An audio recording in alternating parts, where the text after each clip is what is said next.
దేశంలో గుంతలు పూడ్చే పరిస్థితి ఏ ప్రభుత్వానికి రాలేదన్నారు ఏపీ ప్రభుత్వం ఏపీ యార్లగడ్డ వెంకట్రావు.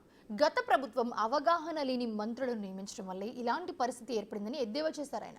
గన్నవరం నియోజకవర్గంలోని బాపులపాడు గ్రామ పంచాయతీ కార్యాలయంలో ఏర్పాటు చేసిన సదస్సులో పాల్గొన్నారు ఎమ్మెల్యే యార్లగడ్డ వెంకట్రావు. ఈ సందర్భంగా మాజీ సీఎం జగన్ పై తనదైన శైలిలో కౌంటర్ ఇచ్చారు ఆయన. ఆంధ్రప్రదేశ్ రాష్ట్ర అభివృద్ధి దిశలో గుంటలు పొడిచే కార్యక్రమాన్ని ఈ ప్రభుత్వానికి గత ప్రభుత్వం కల్పించింది. రాజకీయాల కోసం మాట్లాడితే ఇది యథార్థం. ఎవరైనా కొత్త రోడ్లు లేకపోతే మీరు చూశారు, కానీ మాకన్నా పెద్ద వయసులో చాలా మంది ఉన్నారు. ఈ గుంటలు పొడుతున్న కార్యక్రమం ఫస్ట్ టైం ఈ దేశంలో జరుగుతుంది, ఈ రాష్ట్రంలో. ఆ దిక్కుమాల స్థితికి గత ప్రభుత్వ పరిపాలన విధానం కాదని నేను అడుగుతున్నాను. అలాగే బూతులు తిట్టేవాళ్ళు మంత్రులుగా పెట్టి ఏ శాఖల మీద సమీక్షలు నిర్వహించకుండా, గ్రాంట్లకి మ్యాచింగ్ గ్రాంట్లు ఇవ్వకుండా అభివృద్ధిని గాలి కుదిలేసి ఆంధ్రప్రదేశ్కి సమస్యలలోకి నెట్టింది నిజంగా అడుగుతున్నాం.